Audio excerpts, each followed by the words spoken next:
America तैयार है नरेंद्र मोदी के स्वागत के लिए। न्यूयॉर्क से ये है ग्लोबल इंडिया।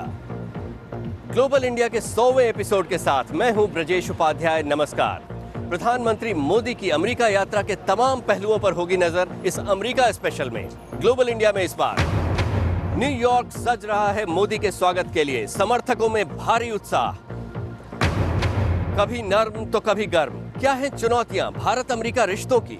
ग्लोबल इंडिया में इसके अलावा आप देखेंगे तेजी से बदल रही दुनिया में क्या कोई अब सुन रहा है संयुक्त राष्ट्र की?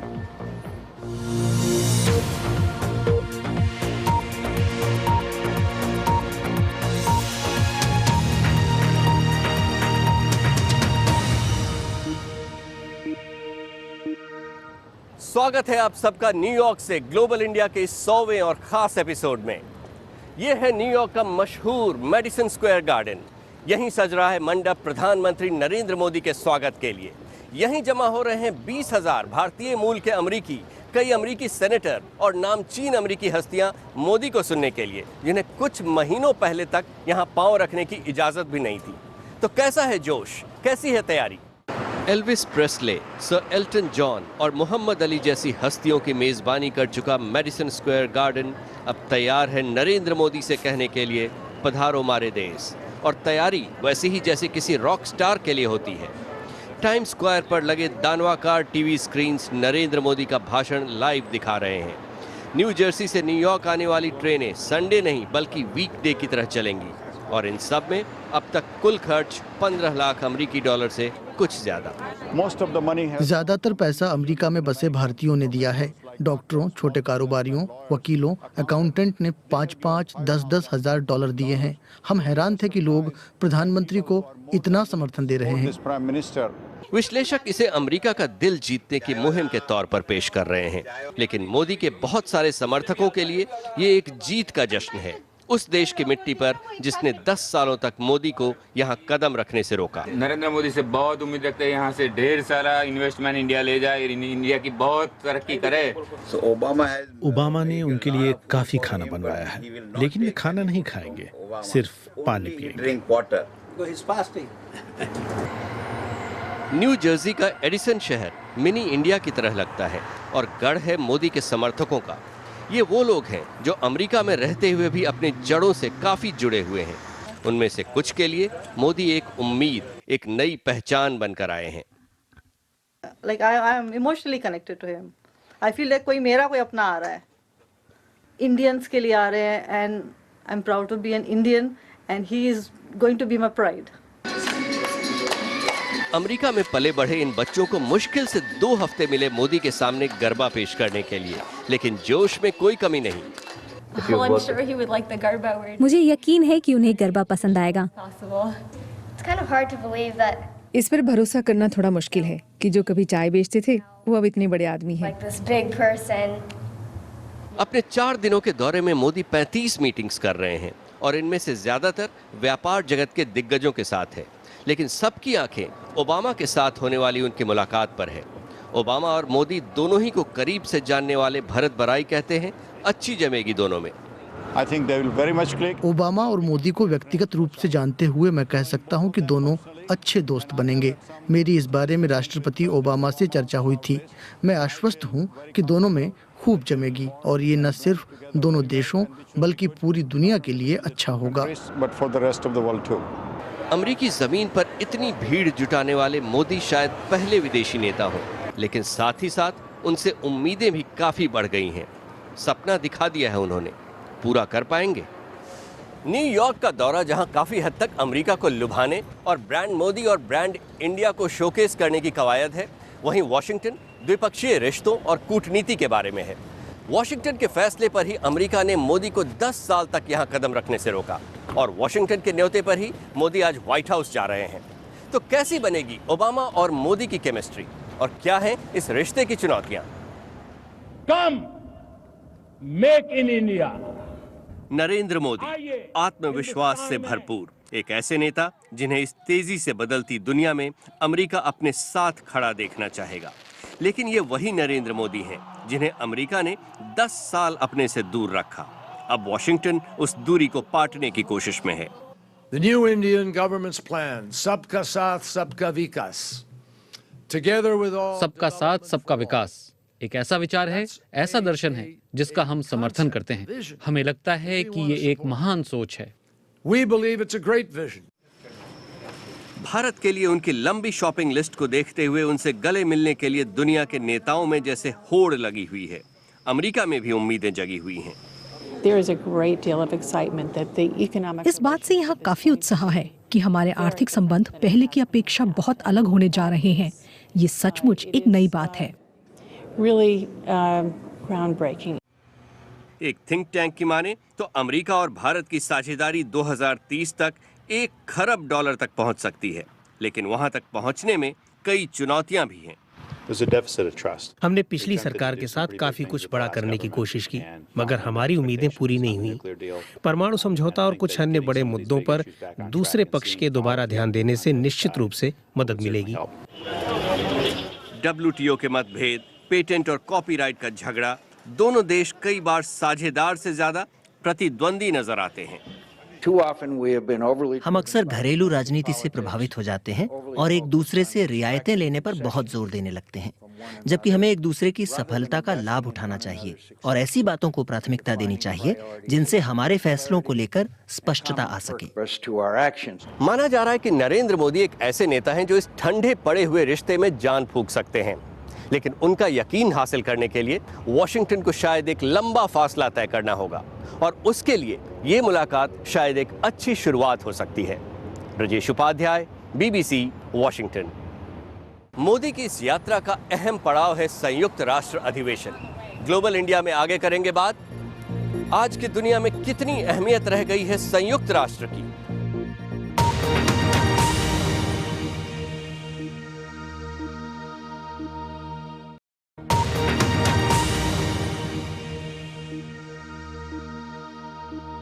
आप देख रहे हैं ग्लोबल इंडिया का 100वां अंक, खास न्यूयॉर्क से। मैं हूं ब्रजेश उपाध्याय। अंदाजा है कि प्रधानमंत्री नरेंद्र मोदी का भाषण लाखों लोग सुनेंगे। बराक ओबामा के साथ उनकी मुलाकात पर भारत और अमेरिका की ही नहीं, पूरी दुनिया की नजर होगी। क्या है इस रिश्ते की अहमियत? हमारे संवाददाता नितिन श्रीवास्तव ने बात की कूटनीतिक मामलों के जानकार सिद्धार्थ वरदराजन से। भारत अमेरिका संबंधों की बात करें तो किस प्रकार की चुनौतियां आने वाली हैं या रह सकती हैं? ख़ास तौर पे दो बड़ी चुनौतियां हैं कि न्यूक्लियर इशू को लेके, एटमी लायबिलिटी को लेके, उस इशू को लेके, और दूसरा जो भारतीय पेटेंट एक्ट है। इन दो भारतीय कानूनों के बारे में अमेरिकन कंपनीज़ और जो ओबामा एडमिनिस्ट्रेशन है वो काफ़ी जो है चिंता अपना वो ये प्रकट कर चुकी है। वो मांग कर रहे हैं कि आप अपने कानून में तब्दीली लाइए ताकि अमेरिकन कंपनीज जब यहाँ पे अपना न्यूक्लियर सामान बेचेंगे तो अगर कोई हादसा होता है तो इनके खिलाफ जो है कानूनी कार्रवाई हिंदुस्तान में नहीं होनी चाहिए। अब जाहिर है कि हिंदुस्तान के लिए आसान नहीं है इस मांग को पूरा करने में, क्योंकि हमारा कानून बाकायदा बन चुका है। उस कानून में साफ लिखा है कि अगर कोई हादसा डिफेक्टिव इक्विपमेंट की वजह से हो तो कानूनी कार्रवाइयाँ हो सकती हैं। तो मनमोहन सिंह साहब जो एक कमज़ोर प्रधानमंत्री माने जाते थे पॉलिटिकल टर्म्स में, अगर वो अमेरिका की बात नहीं मान पाए तो मुझे नहीं लगता कि मोदी साहब उस बात को मान पाएंगे। दूसरी बात पेटेंट एक्ट की, बहुत से लोग नहीं जानते कि हिंदुस्तान का जो पेटेंट एक्ट है इसके चलते कुछ लाइफ सेविंग ड्रग्स हैं एड्स के लिए, कैंसर के लिए, उन दवाइयों का यहाँ पे हिंदुस्तान में कम से कम दाम में बनने का एक तरीका है, जिसकी वजह से अमेरिकन फर्म्स को लगता है कि उनको नुकसान हो रहा है। कानून में तब्दीली आए, मुझे यहाँ पे भी नहीं लगता कि मोदी साहब कुछ खास कर पाएंगे। तो अगर इन दो चीज़ों को अलग रखें तो कुछ और चीज़ें हैं। डिफेंस, वहाँ पे भारत काफ़ी खुद कुछ खरीद चुका है। माना जाता है कि $10 बिलियन जो है हिंदुस्तान 2005 से लेकर आज तक ऑलरेडी खर्च कर चुका है अलग अलग जो हथियार ख़रीदने में। तो आगे भी गुंजाइश होगी मेरे ख्याल में। तो ये भी एक है, और उसके बाद अफ़गानिस्तान जो रीजनल इश्यूज़ हैं, तो बहुत सारी समस्याएं हैं जहाँ पे बहुत सारे सवाल हैं जहाँ पे भारत और अमेरिका इत्तेफाक रखते हैं और बहुत सारे सवाल हैं जहाँ पे इत्तेफाक उनका नहीं है। पहले नरेंद्र मोदी जापान गए, उसके बाद चीन के राष्ट्रपति भारत आए। आखिर एकाएक भारत दुनिया के सभी बड़े देशों का चहेता सा क्यों हो गया है? ये मानना भी मुझे लगता है कि थोड़ा सा गलत होगा, क्योंकि ये एकदम से नहीं हुआ है। भारत जापान मुज़ाकरात जो है हर साल या तो हमारे प्रधानमंत्री वहाँ जाते थे या उनके प्रधानमंत्री यहाँ आते थे। चाइना के साथ हर 2 साल मुलाकात या एक समिट लेवल मीटिंग होता था। ओबामा का निमंत्रण पत्र जो है इसलिए दिया गया इतनी जल्दी से क्योंकि वीज़ा का इशू ये एक ख़ास एक सवाल था। ओबामा साहब इसको हटाना चाहते थे, नहीं तो बड़े मतलब तमाम जो दुनिया के जो बड़े मुल्क हैं, बड़े ताकतें हैं, हर साल हर 2 साल एक दूसरे से मिलते रहते हैं। तो ये हिंदुस्तान एक तरह से इस प्रोसेस से अलग नहीं है, लेकिन ये बात सही है कि हिंदुस्तान उभरते हुए अंतर्राष्ट्रीय सिचुएशन में एक बड़ा रोल अदा करने की पोजीशन में है। सबकी आंखें हिंदुस्तान पे कि हिंदुस्तान किस दिशा में जाएगा। अमेरिका चाहता है कि हिंदुस्तान अमेरिका के साथ और करीबी रिश्ते बनाए जिससे चीन पे नज़र रखा जाए। जापान भी यही चाहता है। चीन अपनी तरफ चाहता है कि भाई हिंदुस्तान पूरी तरह से अमेरिका की गोद में ना चला जाए। तो इसीलिए मैं इस चीज़ को स्विंग स्टेट कहता हूँ कि भाई हिंदुस्तान का एक फिक्स्ड पोजीशन नहीं है। हिंदुस्तान चाहता है कि तमाम जो बड़ी ताकतें हैं सबके साथ अच्छे रिश्ते हों। तो ये एक अच्छा मौका है हिंदुस्तान के लिए अपने नेशनल इंटरेस्ट को आगे बढ़ाने के लिए। इसी हफ्ते अमेरिका ने 5 अरब देशों के साथ मिलकर सीरिया के अंदर इस्लामी चरमपंथी गुट इस्लामिक स्टेट के खिलाफ हवाई हमले किए। अमेरिका का कहना था कि इस हमले में क्रूज मिसाइल्स का भी इस्तेमाल किया गया। अमेरिकी राष्ट्रपति ओबामा ने कहा था कि इस्लामिक स्टेट के लिए कोई जगह सुरक्षित नहीं रहेगी और इस बार उन्होंने बात पर अमल किया। इस हफ्ते अमेरिकी सेना ने सीरिया में आईएस ठिकानों को निशाना बनाया। क्रूज मिसाइल्स, लड़ाकू विमान और ड्रोन्स लॉन्च किए गए। कई अन्य अरब देशों ने भी इसमें हिस्सा लिया। जॉर्डन समेत खाड़ी और अरब देशों के साथ साझेदारी पर ओबामा ने जोर डाला है। मेरे आदेश पर अमेरिकी सेना ने सीरिया में आईसिस ठिकानों को निशाना बनाना शुरू किया। इस गठबंधन की शक्ति साफ करती है कि ये सिर्फ अमेरिका की लड़ाई नहीं है। मध्य पूर्वी देशों के लोग और सरकार आईसिस के खिलाफ हैं। वो शांति और सुरक्षा चाहते हैं, जो कि इलाके और दुनिया के लिए जरूरी है। सीरिया में असद सरकार को लेकर अमेरिका ने जोर दिया है कि इन हमलों के बारे में उसने असद सरकार से न तो इजाजत ली थी, न ही निशानों के बारे में बताया था। लेकिन सीरिया के विपक्ष दल का मानना है कि आईसिस से लड़ना और असद सरकार से लड़ना एक ही बात है। ये शुरुआत से हमारी क्रांति थी।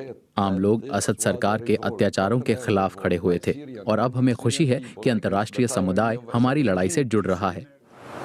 उनका कहना था कि आईएस के खिलाफ जंग को असद सरकार को ध्वस्त किए बगैर जीता नहीं जा सकता है।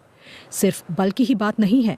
आईएस को अमेरिकी गठबंधन में शामिल खाड़ी देशों के कुछ डोनर्स और धर्मवक्ताओं से भी मदद मिली है। ये एक लंबे कैंपेन की शुरुआत है हमारे इलाके को आतंक से मुक्त करवाने के लिए। हमारे इलाकों में कुछ नौजवानों के मन से चरमपंथी विचारधारा वाली बातों को निकालने के लिए। ये हमारे यहाँ के विद्वानों और धार्मिक नेताओं की जिम्मेदारी है। ये लड़ाई एक रात में खत्म नहीं होगी। लेकिन साफ है कि सीरिया की सरकार ने अमेरिकी हमलों में अड़चन नहीं डाली, क्योंकि असद सरकार को भी लगातार आईसिस निशाना बना रहा है। सुन्नी चरमपंथियों ने सीरिया में कई इलाकों पर कब्जा जमाया है। रक़ा तो उनका गढ़ और एक तरह से खेल का मैदान बन चुका है। इसलिए रक़ा को हवाई हमलों में निशाना बनाया गया। पेंटागन ने हमलों के कॉकपिट वीडियो जारी किए हैं। ये रक़ा में इस्लामिक स्टेट का कमांडर इन कंट्रोल सेंटर था। फिलहाल अमेरिका के पास सबसे महत्वपूर्ण सहयोग है सुन्नी अरब देशों का। BBC report. ग्लोबल इंडिया में आगे भी जारी रहेगा अमेरिका से ये विशेष अंक। बात करेंगे संयुक्त राष्ट्र में जलवायु परिवर्तन पर हुई बहस की और भारत के किसानों पर क्या असर हो रहा है जलवायु परिवर्तन का।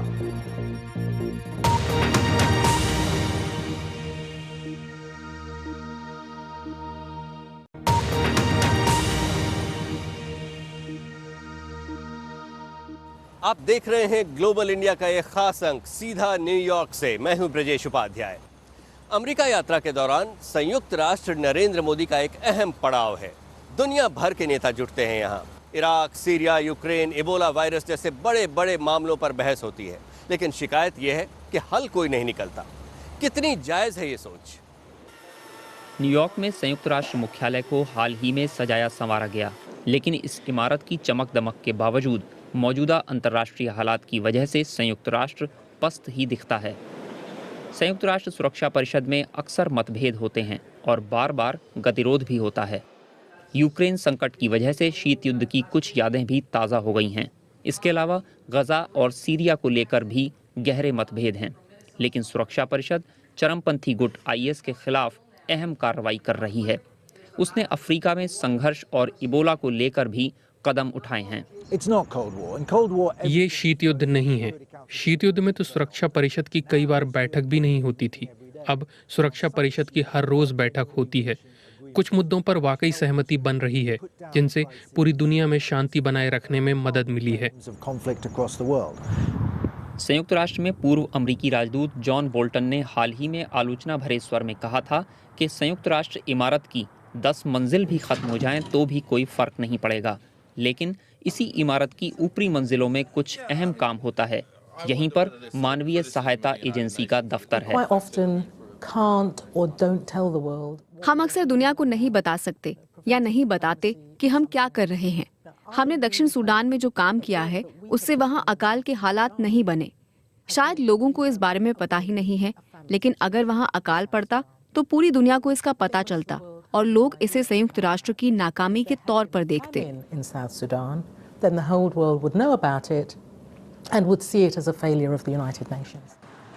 अभी दुनिया के सामने जो संकट हैं वो मुल्कों की सरहद के पार फैले हुए हैं, भले ही वो IS का खतरा हो या जलवायु परिवर्तन।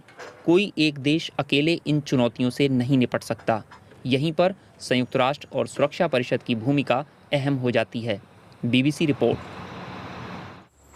संयुक्त राष्ट्र की बैठक में इस बार जलवायु परिवर्तन पर भी खासी बहस हुई है। भारत के लिए भी एक अहम मुद्दा है। हमारी सहयोगी शिल्पा कन्नन पहुंची हरियाणा के एक गांव में, जहां वैज्ञानिक किसानों को सिखा रहे हैं कि कैसे बदलते मौसम के साथ सुर बिठाया जाए। भारत में मानसून समाप्ति की ओर है, पर बारिश के हिसाब से ये अच्छा साल नहीं रहा। बीज की बुवाई और रुपाई के समय जब पानी की सबसे ज़्यादा ज़रूरत थी, बारिश नदारद रही। लेकिन जब फसल कटाई का वक्त आया तो तेज़ बारिश हुई। हालांकि किसान लवप्रीत सिंह के लिए अभी सब कुछ खत्म नहीं हुआ है। जलवायु परिवर्तन से निपटने के लिए वे तकनीक की मदद ले रहे हैं। ये उन कुछ गैजेट्स में से एक है जिससे वो अपनी फसल की सेहत का पता लगाते हैं। उनके मुताबिक पैदावार उतनी बुरी नहीं है जितनी होने की आशंका थी। हमारे को ये फ़ायदा हुआ है, जो पहले फार्मिंग जैसे करते थे हमारे पेरेंट्स, उसमें हमारे को ये इन नई चीज़ों का मालूम नहीं था। तो अब मालूम होने के कारण जैसे हमारे को मौसम के बारे में पता लग जाता है। अभी जब हमने इसका क्रॉप का सोइंग करना है, सोइंग के टाइम अगर हमारे को पता लग गया अभी 1-2 दिन में बारिश होना है, तो हम उसको डिले कर देते हैं। इन हरे भरे खेतों के नीचे जमीन के भीतर जलस्तर तेजी से घट रहा है। धान उगाने वाले किसानों पर इसका पहला असर पड़ा है। विकास चौधरी न केवल जलस्तर पर नजर रखते हैं, बल्कि उन्होंने अपने खेत में एक छोटा सा मौसम केंद्र भी बना रखा है। मक्का कभी गरीब आदमी का भोजन माना जाता था, अब इसकी बड़ी मांग है। बहुत सी फसल चीन निर्यात हो रही है। पिछले कुछ सालों में हरियाणा में मक्का की खेती दोगुनी हो गई है। ये धान के बराबर कीमतों पर बिकती है और उसे उगाने में काफ़ी कम खर्च आता है। मेरे दादा और परदादा यही बताते थे भी आज से 30 साल पहले यहाँ पे धान कम होता था, यहाँ पे मक्का या बाजरा होता था। और वो ये भी बताते थे जब कोई गेस्ट घर में आते थे तो तब वो गेहूं की चपाती बनाते थे सिर्फ उनके लिए। पर आज उल्टा है, आज जब कोई गेस्ट आता है तो आज मक्के की रोटी बनाई जाती है, क्योंकि मक्का आज बहुत पॉपुलर है। और मक्का लगाना इसलिए बढ़िया है क्योंकि इससे हमारी पानी की बचत हो रही है। हरियाणा को भारत की भोजन की टोकरी कहा जाता है। जलवायु परिवर्तन यहाँ की सच्चाई है। इसे देखते हुए एक अंतर्राष्ट्रीय शोध ग्रुप यहाँ लोगों को क्लाइमेट स्मार्ट तकनीक अपनाने में मदद कर रहा है, ताकि बदलते मौसम के रुख से पड़ने वाला असर कम हो सके। 2 डिग्री इंक्रीज इन टेम्परेचर, तापमान में 2 डिग्री की बढ़ोतरी गेहूं की उपज पर सबसे ज्यादा असर डालने वाली है। इसका मतलब है कि उत्पादक और ग्राहकों को नुकसान होगा। गेहूं की उपज नीचे गिरेगी, यानी खाने पीने की चीजों के दाम बढ़ेंगे। सरकार को बड़े पैमाने पर अतिरिक्त सब्सिडी देनी होगी। राज्य सरकार जलवायु परिवर्तन का असर देखते हुए धीरे धीरे अपनी कृषि नीति बदल रही है। सभी किसानों ने अभी नई तकनीक अपनाना शुरू नहीं किया है, लेकिन इसे अपनाने वाले किसानों की कामयाबी बाकी लोगों को सोचने पर मजबूर जरूर करेगी। BBC report. जहां अमेरिका का पूर्वी तट न्यूयॉर्क पर इतराता है, वहीं पश्चिमी तट सैन फ्रांसिस्को पर इठलाता है। सैन फ्रांसिस्को के दक्षिणी भाग में है सिलिकॉन वैली, जहां लाखों भारतीय काम करते हैं। और उसी सिलिकॉन वैली में रहते हैं कलाकार जो रेत पर अपनी उंगलियों से जादू चलाते हैं। सुबह हुई नहीं कि आंद्रेस एमेदोर काम पर निकल पड़े हैं। वो एक अलग तरह के आर्टिस्ट हैं जो अपना सारा दिन समुद्र तट की रेत पर बिताते हैं। अपनी कल्पनाओं की उड़ान को वो ढीला छोड़ते हैं और रेत पर बनाते हैं जियोमेट्रिक डिजाइन्स। कभी ये विशाल आकार के होते हैं, कभी छोटे, लेकिन बिल्कुल अलग और अद्भुत। मैं ये कहूँगा कि प्रकृति ही मेरी सबसे बड़ी प्रेरणा है। जो पैटर्न्स मैं आसपास देखता हूँ, मैं जो दुनिया देखता हूँ और समझता हूँ, उसे ही यहाँ उकेरने की कोशिश करता हूँ। आंद्रेस समुद्र तट की रेत को उलटते पलटते हैं। नए रंगों की रेत को लाने के लिए चौड़े पतले पैटर्न्स बनाते हैं। अपने बनाए डिजाइन को जमीन पर से ठीक से परखना आंद्रेस के लिए जरा मुश्किल होता है।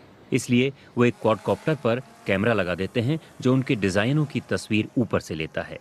समुद्र तट पर जाने वालों को आंद्रेस का काम बहुत पसंद है और वो कई बार मीलों चलकर उनकी कला को देखने आते हैं।